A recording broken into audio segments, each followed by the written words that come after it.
gonna load you guys up now. And we're gonna have you shoot. It'll just, we've got 6 or 8 instructors. It'll only be 6 or 8 people shooting at a time. You've got 2 guys, 1 target. So, what?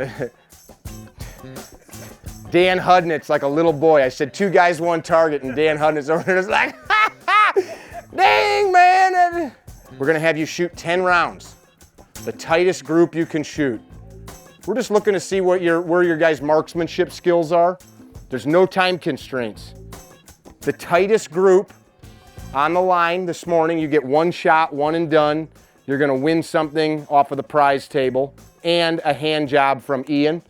Ian's a very strong young man. He's got a lot of stamina on his hands. He does rock climbing. He does that rope pull thing just for this event. All right, we're gonna come behind you. We're gonna have you load up and recover to the holster. We're looking for a safe loading process. How do we load? Check it out. So for me, just me, master grip, lock the slide to the rear, right? I'm gonna retrieve the source of ammunition.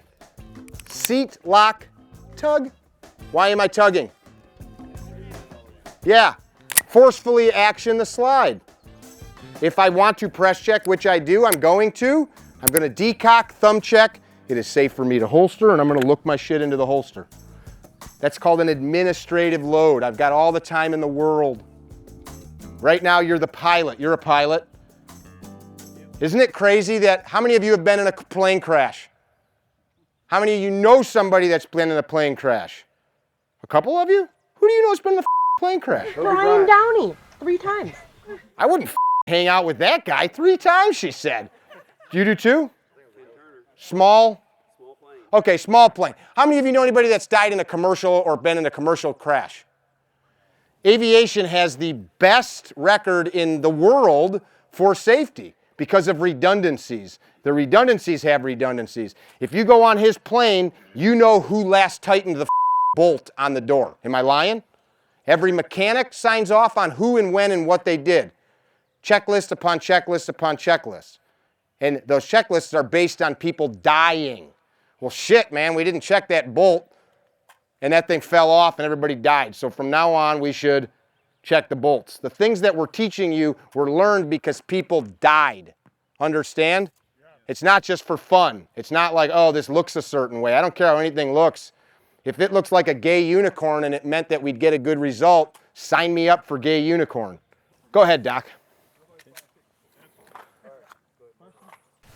Load mine up for you in case you want to fight. Mickey, got to tighten the target, down range. Target? You have a hard time. What happened? All right. Okay, we'll get to it. We'll wait till everybody's Holster. Go ahead and load up. Let me show you something. So let's bring this right in front of you. Reach right over the top. Okay. Take your thumb and orient it here. And that way you're pointing this way and not that way. Okay. Show me. Yep. Push straight up. There you go. Cool.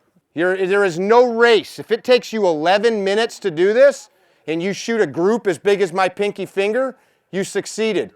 If you draw your gun and go bang, bang, bang, bang, bang, bang, bang, bang, and you shoot a group as big as my pinky finger, you succeeded. If you go bang, bang, bang, bang, bang, bang, and like the stick breaks in half, you will not win anything except the I finished first award. This is not this is fundamentals of marksmanship. Grip. My sights are aligned or my dot is aligned on the target, and I am pressing smoothly and consistently straight through the trigger while not misaligning or imparting movements to the sights. What happens after the trigger breaks doesn't matter. Listen up, a couple last little things before we go live. If a piece of brass goes down your shirt, underneath your glasses, you'll be fine. You know how hot brass is? About 500 degrees for about a second. It'll leave one little burn for the rest of your life. No joke, but you'll be fine. I did a class for a group of state's attorneys. One of them had a piece of brass go behind his glasses. He literally, I shit you not, he was on the left end of the line, came off the line, finger on the trigger, and ran around the indoor range like this. My God, I'm going blind! I'm going blind! The brass had already fallen out, and he was like just freaking out. Just relax, put your finger straight, you know, go like this. Dominate your muzzle, dominate your muzzle, dominate your muzzle. What I mean by that is you are in total control of it regardless of what's happening. Tightest group on the line today wins a prize off the prize table and a hand job from young Ian, who has done all of those grip exercises for the last 6 months to give you the pleasure that your shooting prowess deserves. Here we go.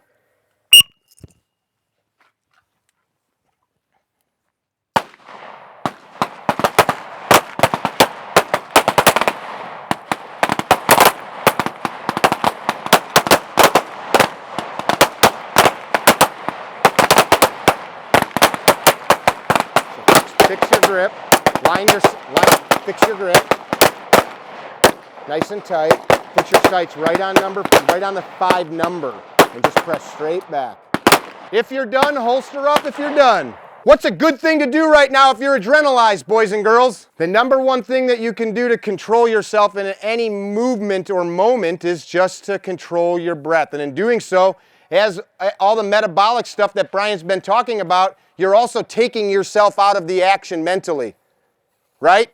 You're controlling something. I can control this. I can control this. And in that, you start to relax. If you are holstered, roll off. Roll off.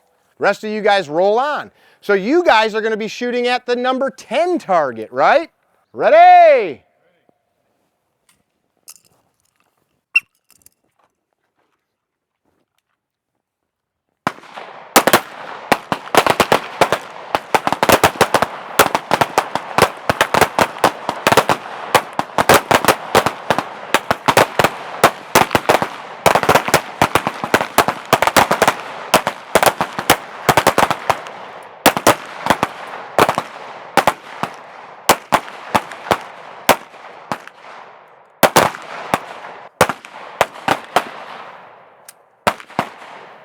Is everybody done? Is all the guns holstered?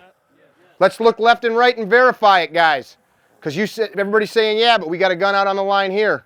Stepping out. Let's find the tightest group. Target 8's got about a 1.25 inch group. Did anybody do better than that? Yeah. 18. I need to verify whose hand job I'm handing out. So. Ian has got a lot of excitement built right now for the strange prize. It's either that one or 18 or 20. Close. Pretty close. Nope.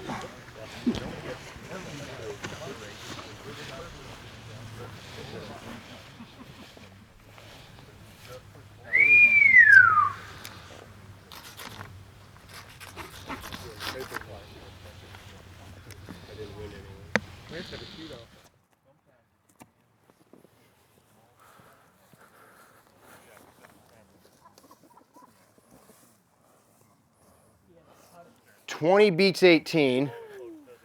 20 beats 18 by about 1/8 of an inch. Woo!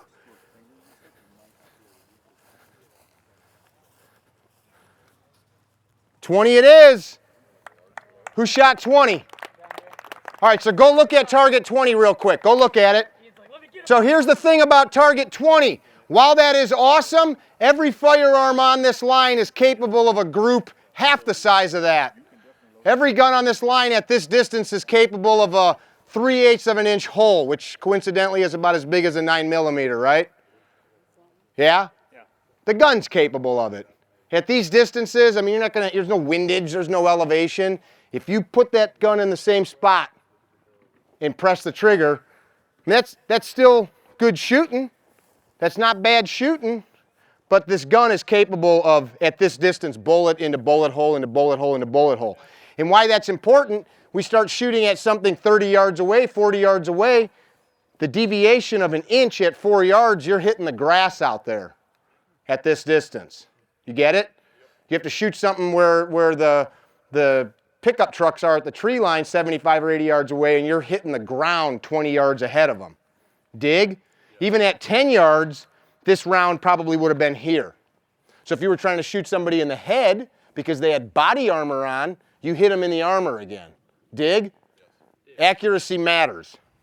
And I think there's a fine line where we get so excited about just pressing the trigger, we forget about that very simple fundamental. Put your sight where you want the round to go and press the trigger while the shot's there. Now, interesting, why do you think this round went here? You see where I'm pointing? Jerk the trigger.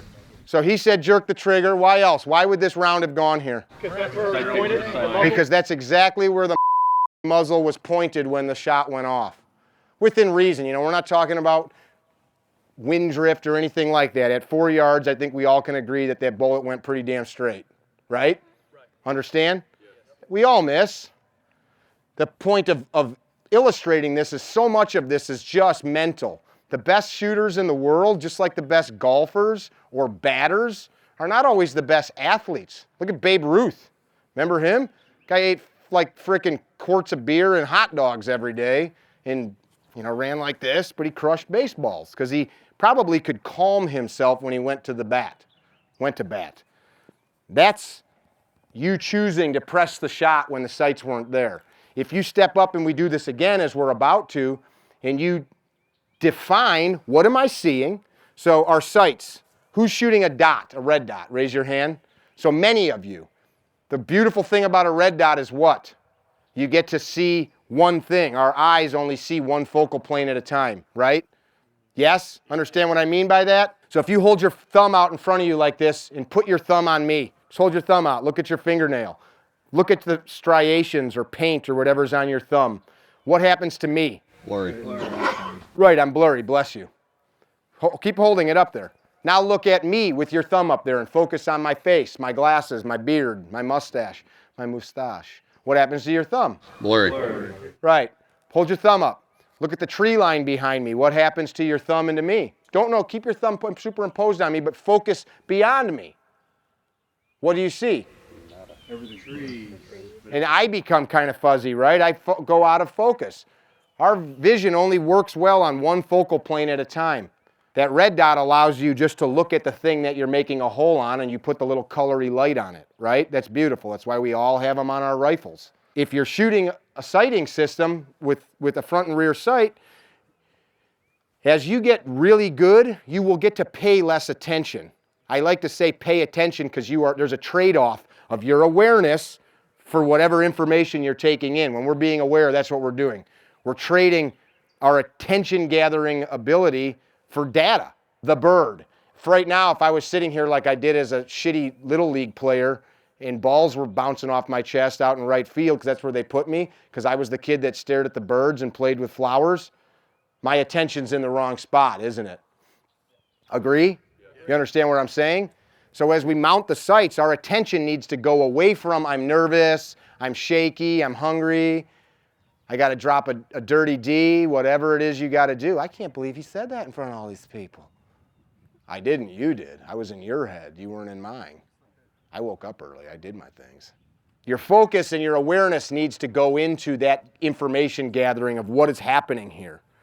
And I saw a couple of you guys, like Jason Lewis, shot, broke the gun down to position 3, relaxed, pressed the gun back out. I bet he got a pretty good result. Because the construct of the drill was not mount the gun and hold it there for 5 minutes or 30 seconds. It was get 10 tight hits. I said take as long or as little time as you want, and we didn't tell you what to do in that time frame. Choices. As we gather information, that's choices. We choose what to pay attention to. We watch footage of violence, and what do people always say in comments? Pay attention, spatial awareness, situational awareness. Aware of what? Well, right now, if we're shooting like this, we're not being aware of the sights in our grip and the trigger. You're not. Or you're disregarding the information because you just don't give a shit. Does that make sense? Yeah. So how about this? I propose this to you. If we develop this grip that allows us to keep the gun in an attitude where the sights present themselves aligned, so here's something you can dry fire in a safe spot, not right now. You can present your pistol. And as you align the sights, if they come out in front of you and they're all misaligned, work on dry fire so that as they present, and we'll do some of this weekend, as they start to come into your line of sight, I pick up the front sight, and as I lock out, everything falls together as it's supposed to be. Front sight, rear sight, equal height, equal light, right? Yes, no? If I've got that dot, as I present it, I want that dot to coalesce to whatever my attention is on. If it's not, and you have to present the gun and then twist the gun around in a strange attitude to find the dot, you just need to dry fire more so that that dot falls into your line of sight. Does that make sense? So we're going to work on seeing the sights, having them aligned, which is very important. Those little bumps on the slide there are kind of cool. They're kind of cool. They're nothing but a measuring device. They're the relationship of that tube in space. Is my grip right? Am I holding the gun correctly? Am I up high and tight? I started to tell you about this hand. If you take your support hand and just go like this, just this is probably one of the biggest advances in shooting semi-automatic pistols since the semi-automatic pistols have been invented. This. Why? Because it takes me from this to this.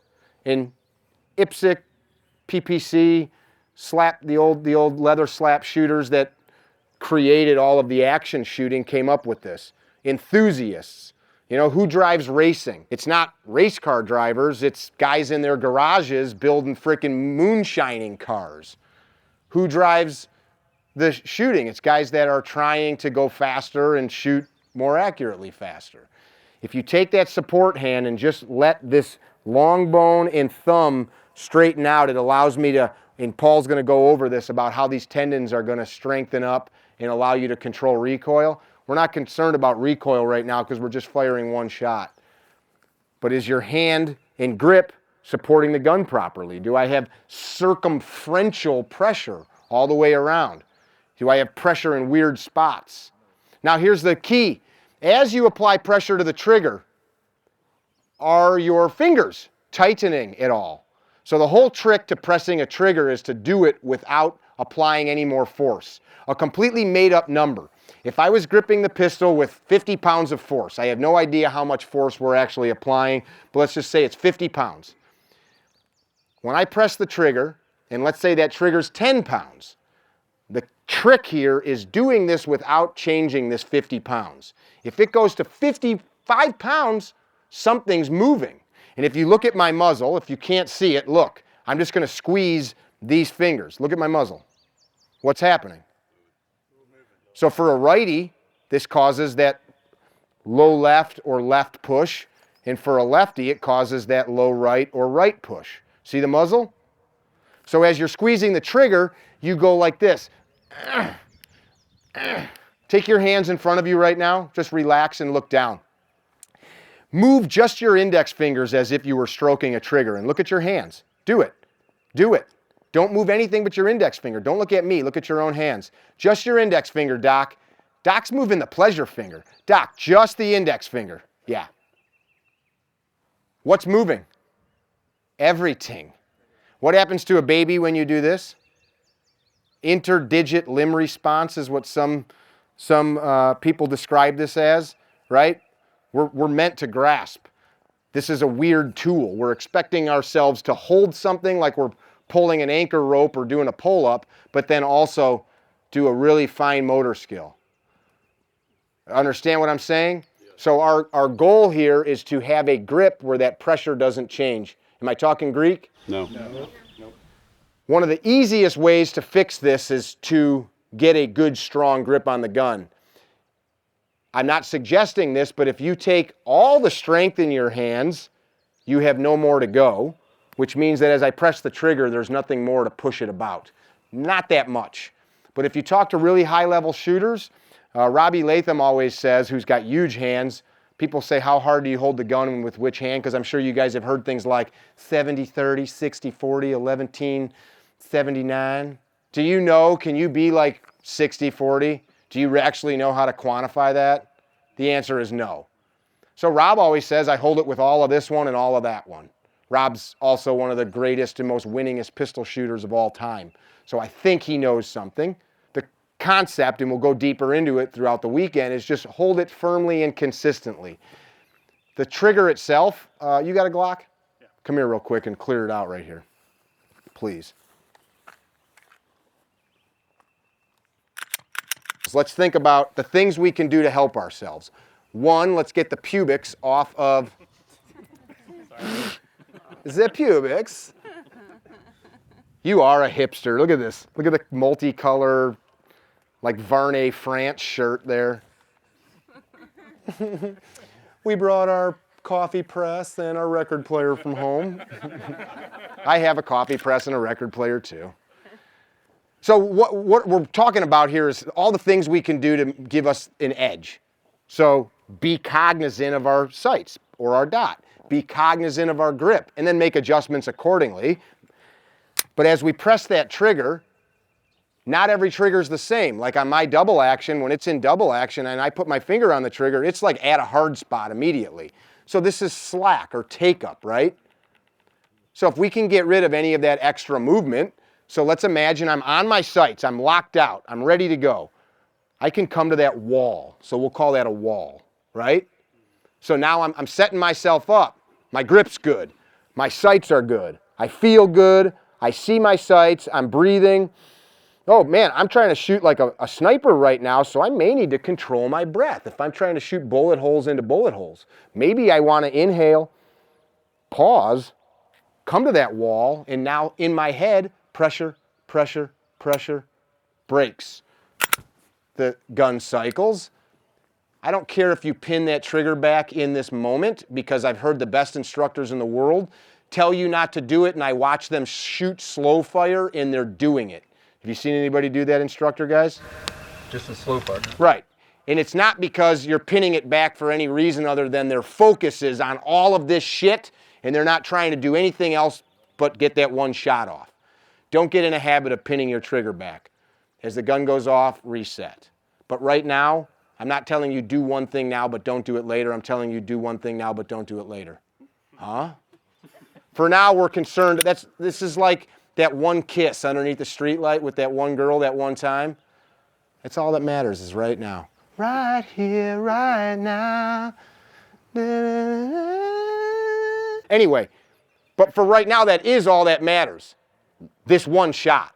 That's all that matters. So my base is good. In through my nose, out through my nose. I get the slack out, so I'm at that hard spot. Oh man, do I like it? Do I like it? Do I like it? Pressure, pressure, pressure, sights, pressure, sights, pressure, sights, pressure, shot breaks. The gun cycles on its own. If I feel like doing it again, I just rebuild that. One of the things I'm watching you guys doing is the gun goes boom, and I see, why are you doing that? Why are you building a shooting platform and then breaking it down? It should look like bang, gun cycles, bang, gun cycles, bang, gun cycles. If this is happening, okay, I'll just do what he said. Ass back a little bit, not a lot. Just a slight squat, ass comes back, bang, gun cycles, bang, gun cycles, bang, gun cycles. But we're gonna work on this. Getting the slack out, gun cycles, getting the slack out.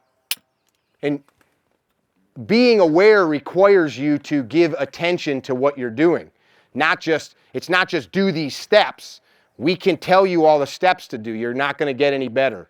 We could go to the practice with Michael Jordan and throw balls all day, but if we're not thinking about and feeling what he's thinking about and feeling, we're not gonna do what Michael Jordan does. Agree or disagree? Agree. Well, you're also not 6'6", very athletically inclined, built for basketball. Why does it got to be like that? We're going to do it again. I want you to be conscious of what am I seeing. If you start shaking, put your fingers straight. Relax. Some of you were so adrenalized that through the adrenaline you couldn't do this simple task. What if tomorrow you needed to save your life? Every single thing that we ingrain is going to give us the output. So if we can't get good hits and we're missing something this big, we need to start making gross and drastic changes to how we're approaching the training. Training's not just doing shit. It's doing the shit to get the result. So we start at what's the result?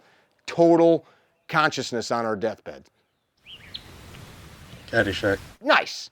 Total consciousness and awareness of what's happening in front of us, because then as we're taking in data, we can analyze said data and make improvements. Oh, the gun's flopping all around in my hand. Tighten my grip. My sights are misaligned. Align. I am trembling. Relax, fingers straight, breathe. I don't feel very secure right now. Spread my feet out. Squat slightly. control my breath, but through my nose. But because I'm talking, I need to talk with my mouth open in order to speak. So I'm explaining that to you, but I would be breathing through my nose. I see what's up. I see what's up. Pressure, pressure, pressure, shot, brakes, etc. Does that make sense? If you're having issues and you're missing all over, we're going to come to you. If you were able to keep it in the black earlier, I'm going to let you work on it yourself. Simple tip, your first bullet hole becomes your target. Or if you can pick, so you guys are going to be shooting target 4, I'd put my front sight right over that little triangle on the 4. Just pick a spot, and that's where your front sight goes every time. Or the top of the 4, or that little tiny level little on the side, little, yeah? Yeah?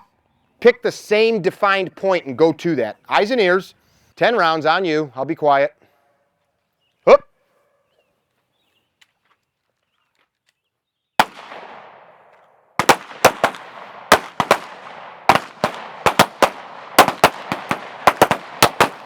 Let's grab a different mag.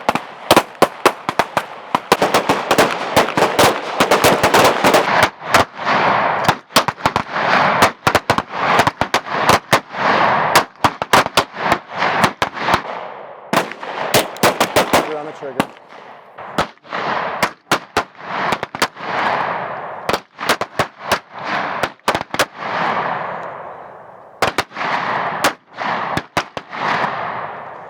If gear drops to the deck while there is guns out, that gear stays there. If this happens, look at me, while you're shooting, if you shoot and that falls, that's okay. That's why I got more ammo. Just leave that there. It'll still be there. The reason that fell is why? You actuated the mag release. Either I pushed the mag release or I didn't seat it. So the reason that we're giving that tug is if you load while there's a mag or while there's a round in the chamber, if I shove this in and it doesn't click, got your eyes and ears on? Watch what happens. Because it didn't go in all the way. Yeah? So we mitigate that by tugging and making sure it's in all the way. Did you do any better? Fall off, swap the line. While we're talking, or while we're swapping, I'm going to keep talking. This is all about total awareness of what's happening in front of you and in your hands. It's only going to get better and it's only going to change as you begin to give your attention to it. You know, we use this term pay attention. There's a trade, currency, thought. Yes? You have to make that choice to direct your thoughts to what's happening. On the whistle, you are going to put 10 rounds into target 9, target 9, target 9. Dominate your muzzle, align your sights or your dot, get the slack out of that trigger before you press it. So put your finger on the trigger and come to that hard spot in your trigger. If you don't have one, you're just getting any extraneous movement out of the trigger that you can. Understand?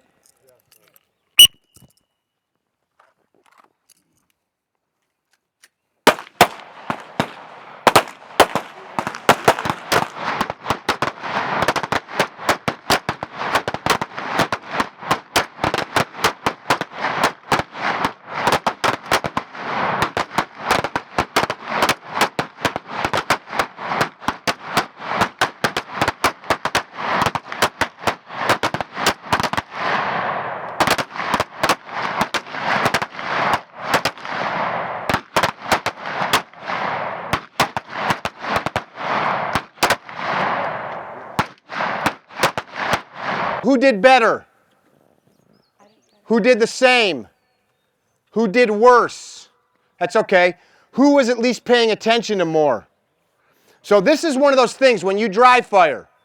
We can't do it here. This is what you need to do at home alone. When you dry fire, it's not just you pointing at a light switch and filming Instagram videos and stupidity. It's you should be hot and sweaty when you're done. You should be mentally fatigued. You only get about 5 or 10 minutes of good dry fire practice until your brain's smoked. Because you should have a grip just like you're shooting. You should be based out just like you're shooting. You should be mentally focused just like you're shooting.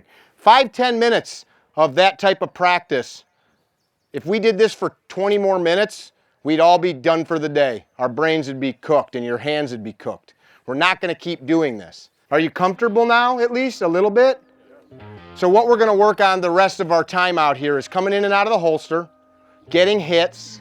We're gonna paste, guys, my guys that are helping on the line here, let's paste anything that's outside of the black on those, the black. You guys, guns stay holster, get a quick sip of water, be right back out here in 2 minutes. Hatpoint Target, our preferred mobile target stand. Super lightweight polymer. The designer of this product used to work in the automotive industry, so he knows what he's doing. The polymer is not only super light, but it's super durable, and if it does happen to get shot by an errant round, it won't crack. It just punches a clean hole. We've got good shooters. I actually don't have one that's been shot. He just told me. 3 different locations for different target widths. These are friction fit. And as I said, we've been demoing these for over a year. They work fantastic. So totally sturdy. 1x2 fits in there.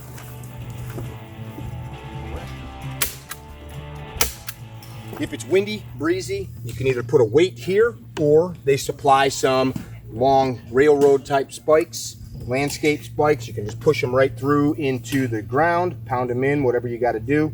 Works fantastic, super lightweight, and not going to rust, rot, or anything like that. Hatpoint Targets. Damn, cool.